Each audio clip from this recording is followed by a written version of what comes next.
दोस्तों, जब किसी क्रिमिनल को मौत की सजा दी जाती है तो उसका मरना तो निश्चित है। जहां उसकी मौत की तारीख आने से पहले ही उसकी सांसें तेज होनी शुरू हो जाती है। ऐसे में क्रिमिनल के दिमाग में अपने जिंदा बचने की उम्मीद को छोड़कर हर एक तरह के विचार आते हैं। लेकिन जब कभी कोई एक नहीं बल्कि 3 बार फांसी की सजा देने पर भी ना मरे तो ये अपने आप में हैरान करने वाली बात होती है। और ठीक ऐसा ही जॉन ली नाम के शख्स के साथ हुआ। और ये हुआ कैसे, इसे जानने के लिए हमारी इस वीडियो के लास्ट तक बने रहिएगा, जहां ये वीडियो आपको बिल्कुल हैरान करके रख देगी। दोस्तों, जिसे कानून भी ना मार पाए उसके बारे में क्या ही कहा जाए, क्योंकि जॉन ली ऐसे ही शख्स थे जहां ब्रिटिश कानून भी इन्हें मारने में असफल रहा।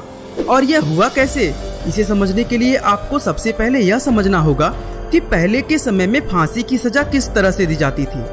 हम आपको बता दें कि पहले के समय में इंसानों को सजा देने के लिए उन्हें जलाने से लेकर उनके बॉडी पार्ट्स काटने तक की चीजें की जाती थी। लेकिन समय जैसे जैसे आगे बढ़ता गया, इंसान को सजा देने में थोड़ी बहुत दया देनी शुरू हो गई, जिसके बाद धीरे धीरे इंसान का गला दबाकर मौत देने से लेकर ऊंचाई से नीचे गिराने तक के तरीके आजमाए गए। इस तरह के मेथड को स्टैंडर्ड ड्रॉप कहा जाता था। और इसी तरह के कई सारे तरीके आजमाने के बाद 1872 में मौत की सजा देने के लिए एक नया तरीका इन्वेंट किया गया, जहां पर दोषी को रस्सी से लटकाकर एक दरवाजे के ऊपर खड़ा कर देना होता है। और जैसे ही नीचे मौजूद वो दरवाजा खुलेगा, वो शख्स सीधा लटक जाएगा, जिसकी वजह से गला दबने के कारण उसकी मौत हो जाएगी। और दोस्तों, यह तरीका आज तक आजमाया जाता है। जहां हमारे भारत में भी अगर किसी को कानूनी तौर पर सजाए मौत देनी होती है तो इसी तरीके का इस्तेमाल करके लोगों को मौत दी जाती है। ऐसे में दोस्तों, 15 नवंबर 1884 को इंग्लैंड के एक छोटे से गांव में जॉन ली को एक महिला के कत्ल के जुर्म में गिरफ्तार कर लिया गया।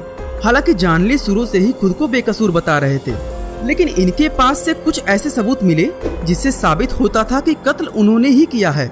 सबसे पहले तो जिस महिला का मर्डर हुआ था वो एक बहुत ही अमीर घराने की महिला थी, जिसके यहाँ कई सारे नौकर चाकर काम करते थे, और जॉन ली भी उसी में से एक थे। हालांकि बाद में जॉन ने वहाँ पर नौकरी छोड़ दी और नेवी ज्वाइन कर ली, लेकिन चोरी के इल्जाम में अरेस्ट होने के बाद इन्हें वहाँ से भी निकाल दिया गया। और फिर जब जॉन जेल से छूटकर वापस आए तो उन्होंने फिर से उसी महिला के यहाँ काम करना शुरू कर दिया जिसके यहाँ पहले ये काम किया करते थे।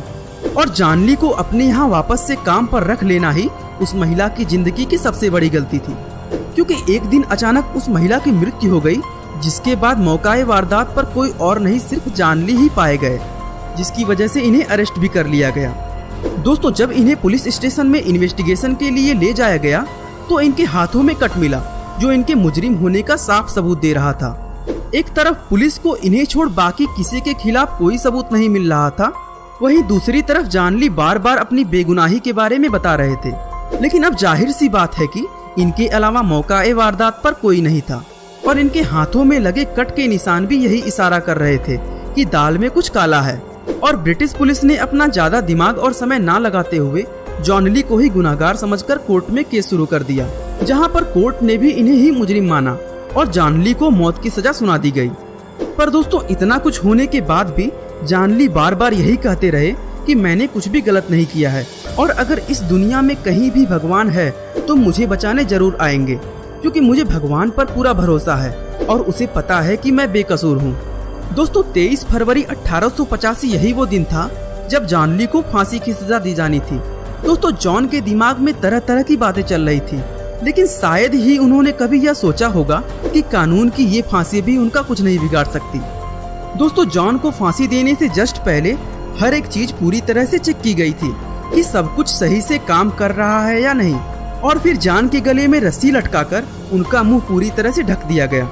जिसके बाद जैसे ही एग्जीक्यूटर ने नीचे मौजूद दरवाजे को अपने हाथों से हैंडल दबाकर खोला तो दरवाजा खुला ही नहीं। जिसके बाद उन्होंने कई बार हैंडल को ऊपर नीचे करके दरवाजा खोलने की कोशिश की, लेकिन उस दिन दरवाजा खुला ही नहीं। इसके बाद दोस्तों, इनके फांसी की तारीख अगले दिन के लिए रख दिया गया। जब दूसरे दिन फिर से जॉन ली को सजा देने के लिए लाया गया तो उस दिन भी दरवाजा नहीं खुला। और दोस्तों, लगातार ऐसा 3 बार होने के बाद ये केस कोर्ट में गया, जहां हर एक चीज की तहकीकात की गई कि आखिर यह हो कैसे रहा है, क्योंकि एक शख्स का 3 बार फांसी की सजा से बच निकलना आज तक के इतिहास में कभी नहीं हुआ था। और इसी वजह से ये केस हाई अथॉरिटी तक गया, जहां इस चीज की इन्वेस्टिगेशन शुरू हुई कि आखिर फांसी की सजा 3 बार कैसे रुक सकती है। और जब पूरी तहकीकात की गई तो यह पता चला कि एक लोहे के टुकड़े की वजह से दरवाजा पूरी तरह से जाम हुआ पड़ा था, इसीलिए वो खुल नहीं रहा था। दोस्तों कुछ भी कहिए, जॉन ली की कही बात सच हो गई, जहां उसने पहले ही यह कह दिया था कि अगर उसने कुछ नहीं किया है तो उसे सजा नहीं हो सकती। और शायद इसी वजह से जब कोर्ट को यह पता चला कि जॉन ली एक नहीं बल्कि 3 बार फांसी की सजा से बच गए हैं, तो जज ने इस बात को पूरी तरह से समझा कि जब जब जॉन को सजा के लिए ले जाया गया होगा तब वो हर एक पल मरे होंगे, यह सोचकर कि जस्ट अभी मेरी मौत हो जाएगी और इनकी सजा के लिए इतना ही बहुत है, क्योंकि जिस शख्स ने 3 बार मौत को मात दे दी उसे छोड़ देना ही सही फैसला है। और दोस्तों इसी वजह से जॉन ली को छोड़ दिया गया। लेकिन जेल से छूटने के बाद जॉन गए कहाँ, इसके बारे में किसी को कुछ भी नहीं पता है। कई सारे लोगों का कहना है कि जॉन ने अपने फैमिली को छोड़कर लंदन शिफ्ट कर लिया था। वहीं कुछ लोग यह भी कहते हैं कि इन्होंने इंग्लैंड ही छोड़ दिया था, जिसके बाद 1945 में इनकी मौत की खबर आई और मौत को चकमा देने वाले जॉन ली, जिन्हें 3 बार कानून की सजा भी नहीं मार पाई, उनका अंत 80 साल की उम्र में हो चुका था। दोस्तों यह थी एक ऐसे शख्स की कहानी जिसने वाकई इतिहास के पन्नों में अपना नाम दर्ज कर दिया। हाँ, ये बात भले ही ब्रिटिश अथॉरिटी के लिए शर्मनाक थी कि एक ही शख्स 3 बार फांसी की सजा से बच निकला।